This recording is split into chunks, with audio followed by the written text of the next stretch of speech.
Imagine signing a long-term lease on a massive, empty office building. You don't own the concrete, the steel, or the land underneath it. You simply paint the walls, add some glass doors, and install a free beer dispenser.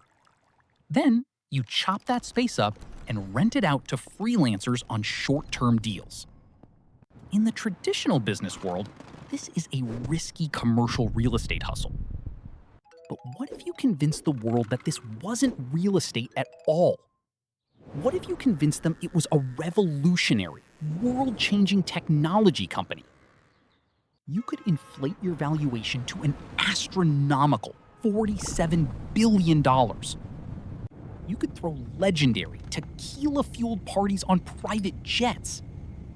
And when the entire illusion finally collapsed, burning billions of investor cash, you could walk away with a golden parachute worth over $1 billion, while thousands of your employees are left jobless with absolutely nothing. This is the unbelievable true story of WeWork. And its wildly charismatic, barefoot walking founder, Adam Neumann.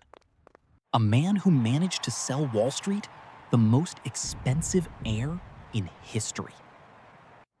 Our story begins far away from the skyscrapers of Manhattan. Adam Neumann grew up on a kibbutz in Israel.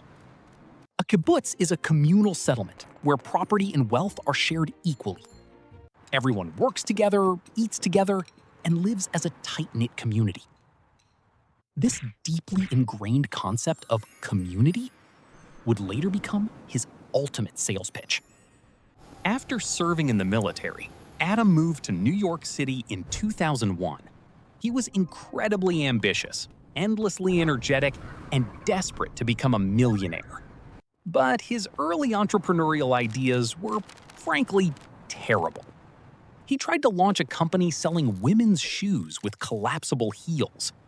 When that failed, he started a company making baby clothes with built-in knee pads. He argued that babies needed extra protection when crawling on hardwood floors.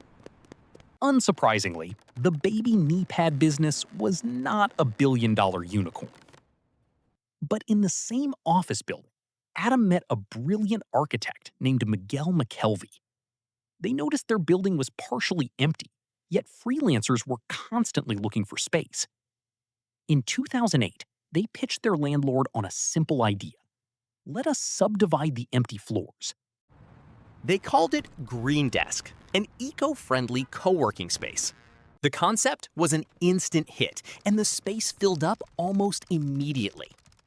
They realized the modern workforce was changing rapidly. People didn't want sterile cubicles.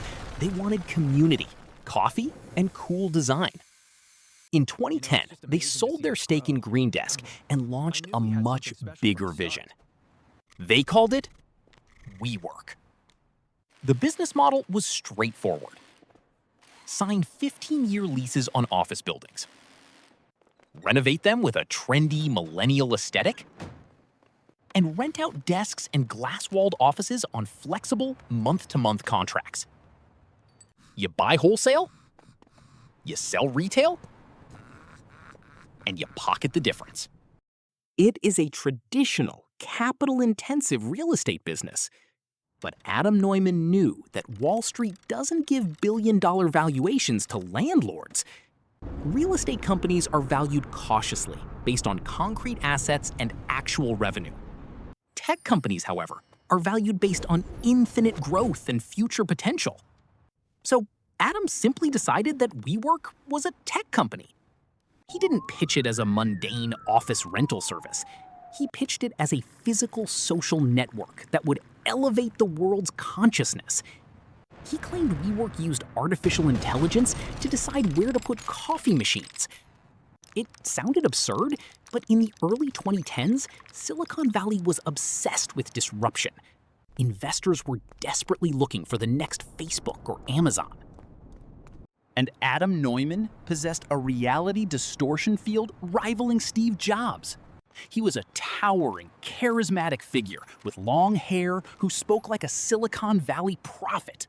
He convinced serious, seasoned venture capitalists to open their checkbooks. The cash started flowing, and WeWork expanded at a terrifying speed. They opened locations in New York, San Francisco, London, and beyond. Inside the company, Adam built a culture that looked less like a business and more like a cult. The lines between work and life were completely erased. Employees worked grueling 80-hour weeks for below-market pay. But they were compensated with endless free beer, mandatory parties, and a sense of mission. Adam would literally walk around the office barefoot, blasting hip-hop music. He mandated weekly meetings involving shots of expensive Don Julio tequila. The company even hosted an annual mandatory summer camp in the woods. Thousands of employees gathered for a wild festival of drinking, music, and corporate brainwashing. Adam would take the stage like a rock star, preaching that WeWork was changing the world. And for a while, the financial world completely bought into the illusion. By 2014, WeWork was valued at nearly $5 billion. Excellent. But the real madness began in 2017 when Adam met Masayoshi's son. Masa's son is the eccentric billionaire behind SoftBank and its massive vision fund. Masa loved founders who were slightly crazy and aggressively ambitious. Legend has it, Masa gave Adam exactly 12 minutes to pitch his company. After the brief tour, Masa told Adam he wasn't thinking big enough. He asked Adam a simple question. In a fight, who wins? The smart guy or the crazy guy? Adam answered, the crazy guy. Masa agreed and told Adam he needed to be much crazier. To fuel that craziness, SoftBank injected a mind-boggling $4.4 billion into WeWork. Armed with limitless cash, Adam's behavior went from eccentric to completely reckless. WeWork began burning through money at an unsustainable and terrifying rate. They didn't just rent offices anymore. They started buying bizarre side businesses. They bought a company that made artificial wave pools. They invested in a superfood startup and started a private elementary school called WeGrow. They even launched WeLive, an attempt to disrupt residential apartments. Meanwhile, Adam's personal spending reached levels of Roman emperor excess. He bought multiple luxury mansions and a $60 million private Gulfstream jet. He famously left a cereal box stuffed with marijuana on a private flight across international borders. But the most alarming issues were his blatant conflicts of interest. Adam personally bought real estate properties and then leased them back to his own company. He was essentially acting as both the landlord and the tenant, pocketing millions. In the most audacious move of all, he trademarked the word "we." Then he forced WeWork to buy the rights to the word from him for $5.9 million. He literally made his own company pay him for a pronoun. Despite these massive red flags, SoftBank kept pumping money into the illusion. By early 2019, WeWork reached an astonishing private valuation of $47 billion.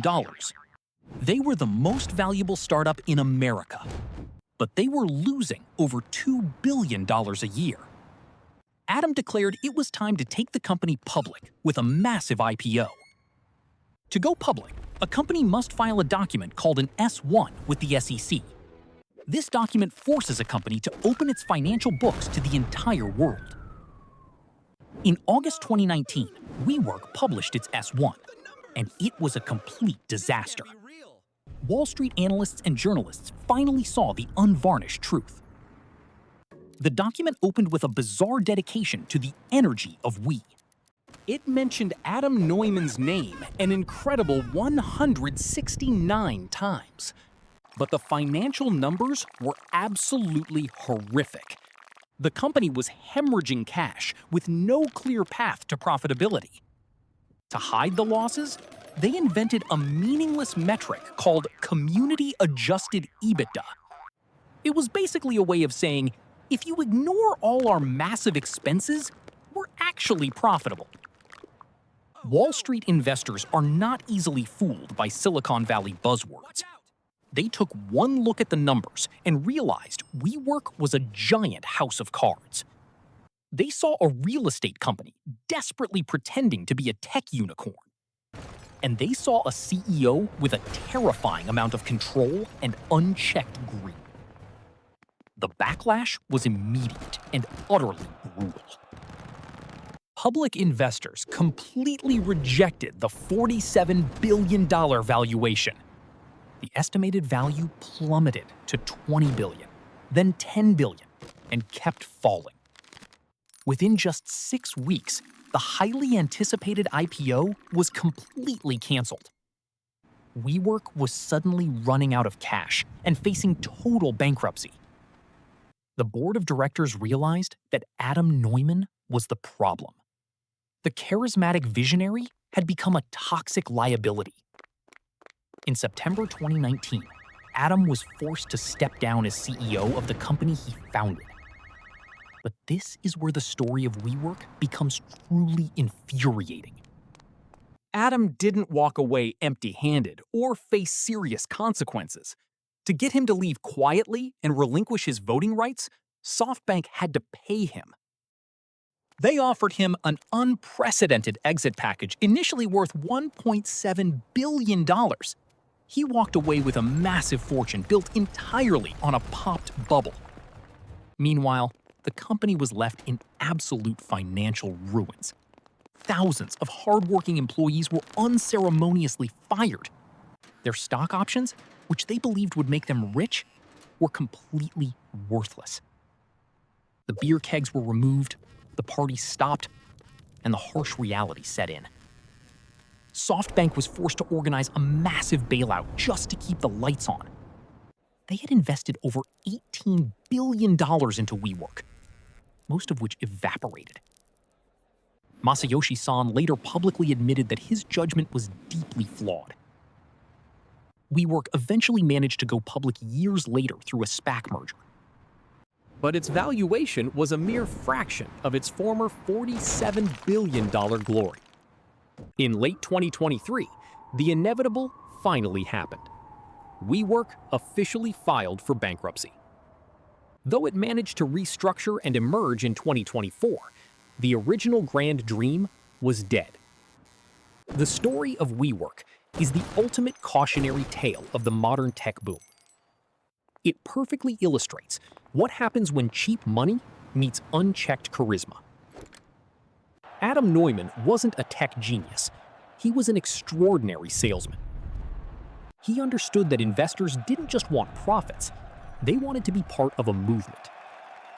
He sold them a feeling, a community, and the illusion of changing the world. And Wall Street, blinded by the fear of missing out, bought every single word. They suspended their disbelief and ignored every traditional rule of business. Today, Adam Neumann is still incredibly wealthy, investing in new real estate ventures. The system essentially rewarded him for failing on the largest scale imaginable. The WeWork saga proves that in the world of venture capital, perception is reality. If you can tell a compelling enough story, people will give you billions of dollars, even if that story is just about renting out desks in an office building. It forces us to ask a difficult question about the financial ecosystem. How many other unicorns are just traditional businesses disguised by buzzwords? If you loved this deep dive into the $47 billion office scam, tell me in the comments, was Adam Neumann a visionary or a con artist? Hit that subscribe button to keep the history of corporate disasters alive. Thank you for watching, and I will see you in the next breakdown. Stay tuned and don't get fooled by the next big hype.